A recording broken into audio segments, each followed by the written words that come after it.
Hello everyone and welcome to another episode or podcast episode of Product Coalition, the Melbourne Series.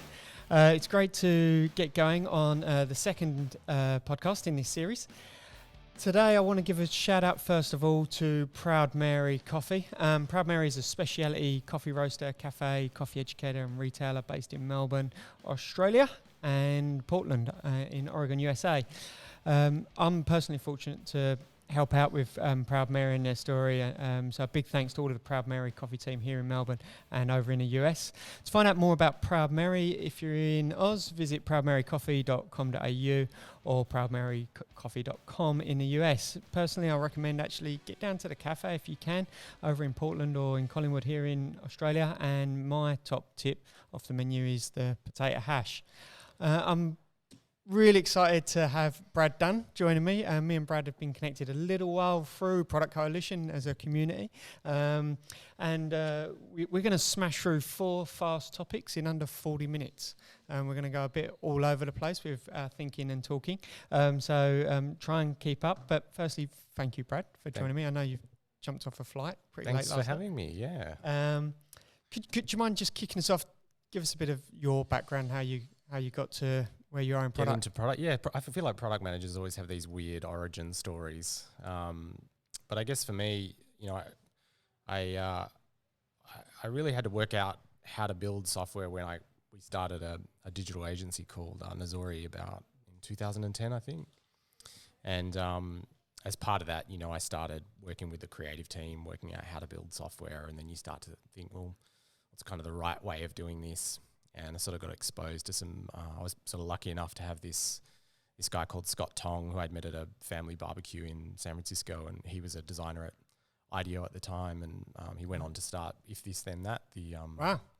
Yeah, and I think when he started it, I think it was If This Then That was very small. They were kind of running out of money, and I didn't know what it meant at the time, and and he'd sort of, you know, kind of said, you know, you should check out how IDEO builds software and how they think about users and problems and stuff. And that sort of sent me on this kind of journey of just reading as much as I could about it. And we sort of took that back into the business and then started to try and change the way we were building software and that sort of thing. And then, that was great. It was super fun. I really enjoyed it, having that business. And then we went on to, took some other product management roles on and then ended up as a head of product for this publicly listed company. And that was kind of a bit of a journey. And so then it's kind of led me to more product roles, which kind of do today. And that's kind of it, really, how I got into it. Cool. And you're Melbourne born and bred? No, I'm actually from Perth. So, yeah, moved out about 10 years ago. Actually, Proud Mary's was probably one of the first places I ever went when I first came to Melbourne. So seeing what coffee could be like was pretty good. And the potato hash is excellent, I must say. Yeah, it's up there for you as well? Yeah. Good. All right, let's get going on some Melbourne questions. What and you don't have to say Proud Mary. Sure. Favourite tea or coffee joint in Melbourne? Oh, that's a good question. Tea, I would have to say Kura in North Melbourne. They do amazing tea. And I actually probably drink more tea than I do coffee these days. But if I drink coffee, I'll actually probably come here, like to Auntie Peg's downstairs. It's pretty rare for me to come out for coffee these days. Cool. And for lunch in the CBD, what's your favourite? Oh, lunch in the CBD. I think Masak is pretty good. Right. It's like a style. It's like a Malaysian, Indonesian. It's like Papa Rich's, but a bit more ghetto. Okay. Something like that. Yeah, that's probably where I'd say. Cool. Favourite tram route? Oh, the 86, no doubt. Where's that go from? Goes from Collingwood to, I don't know where the other side, but it's a real rite of passage, catching the 86 at night, seeing if you can survive. You get off before you get to the river and go south of the river? Yeah, I don't know where I always catch. I mean, it gets me home. That's how I know it. Yeah. Awesome. What's your favourite product or just general meetup or conference in Melbourne? I'm really bad with this stuff. Like I think historically, because I've always had startups and been broke perpetually, and then like going from like in full-time employment to actually. So I've always been like, I should just be home reading a book or working on the product. And I've always looked at that, like going to conferences as a bit of a extracurricular activity that didn't justify the time. But every time I have, it's been good. Like I've been to a few of the Product Anonymous ones. They've been really good. Cool. Yeah. Cool. And favourite suburb? Fitzroy, of course. Collingwood down here. It's great. It's all north of Melbourne CBD for anyone who wants to visit Melbourne. Okay, let's get stuck into it. So we've got four fast topics is what we're going to try and smash through all around the world of product. So the first one, Brad, talking about startups, when should one become two? Oh, like in team size. Yeah, this is a bit of a personal obsession of mine. I think it's a really hard question. Like I'm not even sure there is a right answer, but like I work in a team of 13 at the moment, which is quite big. And yeah, I think there's sort of this. One of the things I've been thinking about this week is we have these Zoom calls and we have some remote staff and things like that. And you can see like 13 faces on the board. And I think when you sort of start to see that you could kind of draw a line around some of the stuff and you go, well, they're all talking about this mobile app, right? And these guys are all talking about this API. And so you sort of think in those retros and stand-ups, you got these people that are listening to other people talk about things that have nothing to do with them or that they so that's sort of when you start to think, well, what if we split these in half and then gave each one kind of a really clear remit, set some OKRs or something, and then just kind of get out of their way. I think that's probably when you need to think about team size. But I had to sort of put a bit of a case together for the business I'm at the moment. And I was like, I wonder if there is a perfect team size. And it turns out it's fairly well studied. Like there's this thing called, I came across this thing called the Ringelmann effect, which is, it's like super nerdy product psych stuff, right? But this guy had, Mr. Ringelmann? Yeah, Mr. Ringelmann. He sets up this experiment. I think it's a Ringelmann. And he gets someone to pull on a rope, right? So I give you the rope and I say, Jay, pull the rope and you put in maximum amount of effort, right? So you contribute a huge amount of effort.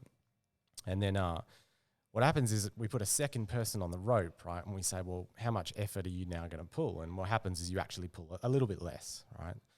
And then you put a third person on the rope, and what happens is you pull a little bit less again. And it's sort of this linear line. And so it's sort of this case to be made, well, the more people on a team, less individual effort they're going to pull. And then I thought this was really interesting. And then I came across this other stuff. There was another publication, I think it was the HBR, and there was one in Science as well. And they give teams a bunch of tasks, and they seemingly, dull tasks, and they say, at the end of the task, did you feel your team was too big, the right size, or too small?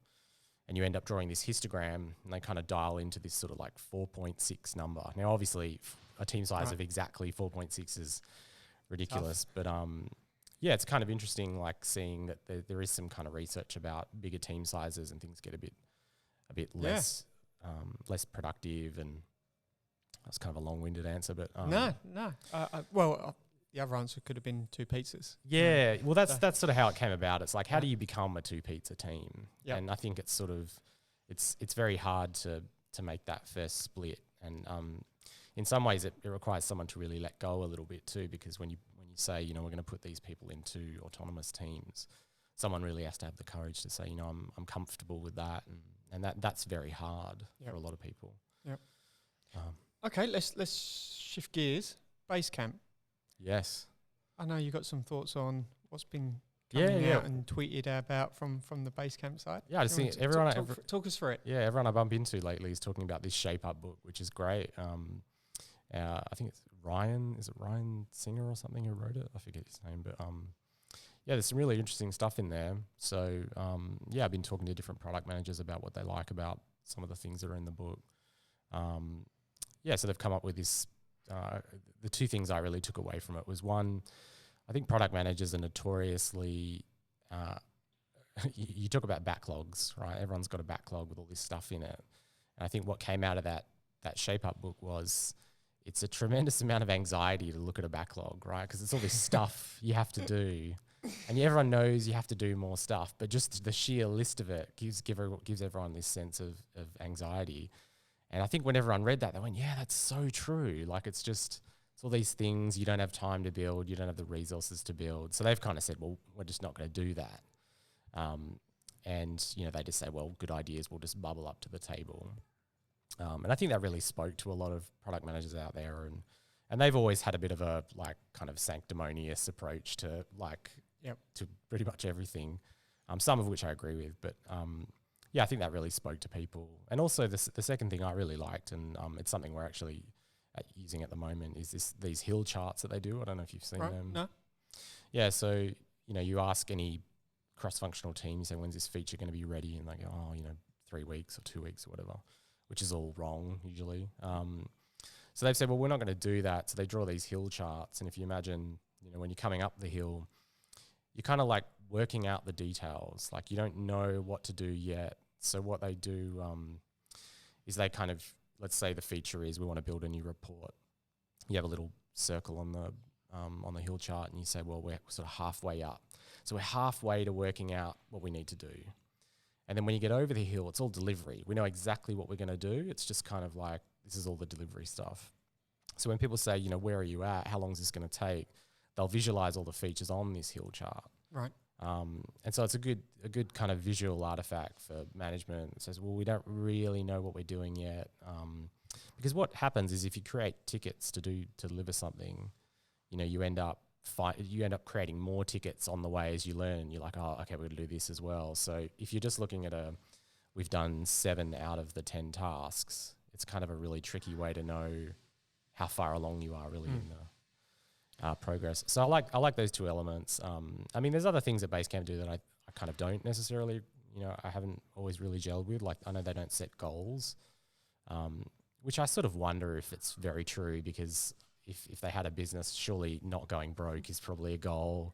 Not losing staff is probably a goal. They might look at that pretty differently, but I think there's some great stuff in this book, and I know they're refining it as well. So they asked for some feedback, and I had spoken to the author on Twitter a little bit about it, and we actually spoke a bit about team sizes, because I think one thing I've always been curious about is their org design, right? So like, how many teams do they have? What do those teams work on? What's the genetic makeup of each team? And he sort of came back to me and he said, we've got, I think it's like they have a team of 3 on the front end. They have 2 teams of 3 or something like that. So I think some of those details will come out. It sounds like they'll probably publish the book in a bit more detail. I think they're kind of going to collect some feedback from the public and go from there. Okay. So you mentioned earlier about using a visual system to share progress. What's your thoughts on digital displays of where we're at? So I like gecko boards and stuff like that. Yeah, or just to share the size of a backlog or a board versus physical boards and printed material. Have you got any preference? I don't know. Yeah, I mean, I think like I took I took a team out to Seek one day, and we went and met with one of their high performing teams. I took some product managers and designers Seek, out there. for anyone listening overseas, HR, national HR platform, seek.com.au here in Australia. Yeah. And I think that was the first time I'd ever been somewhere where the physical printed out kind of agile boards was sort of was so prevalent, and I actually found that really great. Like they had it was just all these really interesting things on a wall, and I was like, oh, this is really cool. But yeah, I've typically always just kind of used digital boards and things like that. I don't really have any. Cool.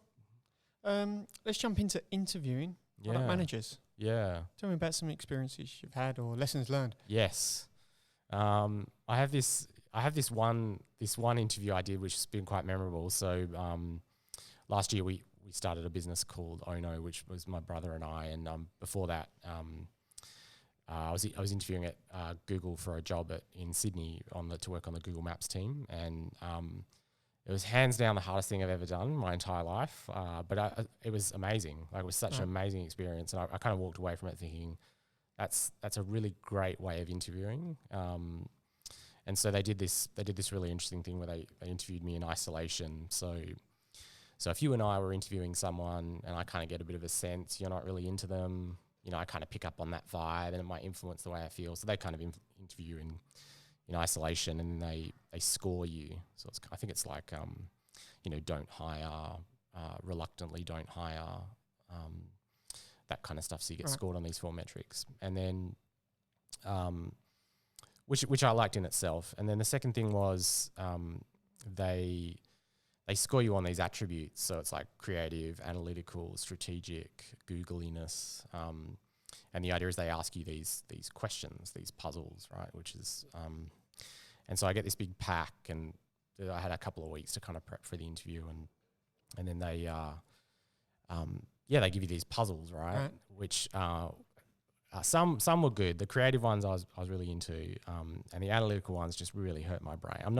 I'm a high school dropout, that kind of stuff, and then I had to learn how to do these like long form mathematical kind of what they call Fermi estimations. And my first interview really coached me on that. She was a woman in Shanghai, and she said, just get really good at these Fermi estimations. And if you've never done them before, it's basically like trying to work out how many grains of sand on a beach, how many roads in a country, that kind of stuff. And which sort of makes sense because if you think about like Gmail or something like that, one of the example questions they give you is, how many queries does Gmail do in a second, that sort of stuff. And so, I was getting really good at these. I spent 2 weeks, really practicing. I was like, how many coffee beans in a cafe, how many walnuts in a forest, and I was like getting real good. My wife was constantly like just throwing these things in me in the kitchen and stuff. I was getting real good. And then, so my first one was really good. My first question was like design a fridge for a blind person. I think I did pretty well with that. And then the second one, I was getting ready for these like Fermi estimations, and I was expecting a very short question. And then this guy gives me this question that was about 5.5 minutes long, and I just was caught totally off guard by the length of this and seemingly unrelated, bits of information. And so the question was basically, I'll paraphrase it, but it was, a piece of technology comes out overnight, and it makes all of car transport totally obsolete. Your job as a private business is to like buy back the roads, come up with a solution to use them, and work out how much money you're going to make from the solution. So all I had was, I got to work out how many roads there are on planet Earth. And I was like, this is 3-dimensional. I wasn't prepared for this. And I'm trying to do these like long form Fermi estimations on a whiteboard. And you get like 3 puzzles in 15 minutes. And yeah, it was amazing. I've told some other product managers that story. I think some of them wake up late at night with sweats and stuff. Yeah. But I actually think not coming from an engineering background or a mathematics background, I think was probably the big thing for me. So I think, if you're good at like I've asked engineers this question, and they seem to just like go, oh yeah, you just like break it down and this is how you do it. And I think probably that's the bit that that I didn't quite do too well on. But the process was just great because they're not asking you these really oddball questions. They're sort of like, well, here's a general question about creativity. Here's a general question about strategy. And so they're kind of just testing that without, it's great. It's a really great process, and you go online. There's heaps of YouTube videos about the interview, and it's fantastic. I would almost copy everything about it if I was interviewing product managers today. Where would you start then with that? What's the first thing you're going to change about interviewing, let's say, your next product manager? Yeah, I think I would work out those attributes, like the googliness, the strategic bit, like whatever those things are that are important to the organization. And then I would just kind of come up with some questions that demonstrate that. That's probably where I'd start. And I also like the isolation thing. I think like I've been in lots of rooms where you get 3 or 4 people, and I think there's probably too much bias coming into the room. And so I think what they do is, I'm sort of inferring this. I don't know 100%, but I think what happens is, like, if you get some scores that are like reluctantly higher, some that are like absolutely higher, some that don't higher. I think they look for more consistent scores. So as you go through the process and you meet more people, I think what they're looking for is variance, and they're trying to kind of make sure that everyone's got a consistent message. And I'm told that they put together this big pack. I'm sure someone from Google can probably break this down better than I can. But that's probably the 2 things I'd take away. Fantastic. All right, let's change directions again. Next topic is building weapons grade data sets. Yeah, this is something not any other grade, weapons grade data sets. So this is I used this term a couple of times a few weeks ago, and people thought it was quite amusing, but it's not something I came up with. I saw it on this documentary about Cambridge Analytica. So it's both an apt description of what some people are trying to do, but also quite a nefarious description for it. But it's interesting because, like, I'm a bit of a data and analytics nerd. Like, I quite like attribution data, like being really good in all the tools. And so like it's a project I'm working on at the moment is to really build out this attribution database using Segment. So we'll kind of build out all the stuff for the analytics tools. But yeah, it's kind of like most companies I've come into contact with, that analytics layer is always a bit odd. It's always a bit complicated. The data's not very organized, and I think just having that saves a huge amount of time. So if you can see the same events in in Mixpanel or Amplitude and Intercom and HubSpot, then it's just kind of a consistent message. Everywhere you're looking is the same. All the different teams see the same amount of information. But I think in practice, what I see is like a lot of different tools. All the data is kind of different. So no one trusts the data. So you can't make good decisions based on it. So you sort of have to get that sort of quote unquote weapons grade data set kind of in place. And then all the decisions you're making are really good. So you take Intercom, right? You want to send a life cycle message to new users to make sure that they're adopting the features and they kind of know what's going on. I think if you can make sure that you've got really good attributes and events that you can send those messages on, you can sort of really target those users with those needs specifically. So if I think about Spotify, right? So I get a message from Spotify every now and then that says, here are these bands that have got concerts near you, but it's all based on these attributes that they know about me, the albums I listen to. So it's useful, right? So even though it's probably not good to use military grade terms, right, which is never good, right? Front lines, weapons grade, but it's kind of a bit of an apt description, I think sometimes. But yeah, I think it's really important to get that stuff sorted out early on, just in teams. So do you see the tool being the single version of truth, or the data that might sit behind a tool being the single version of truth?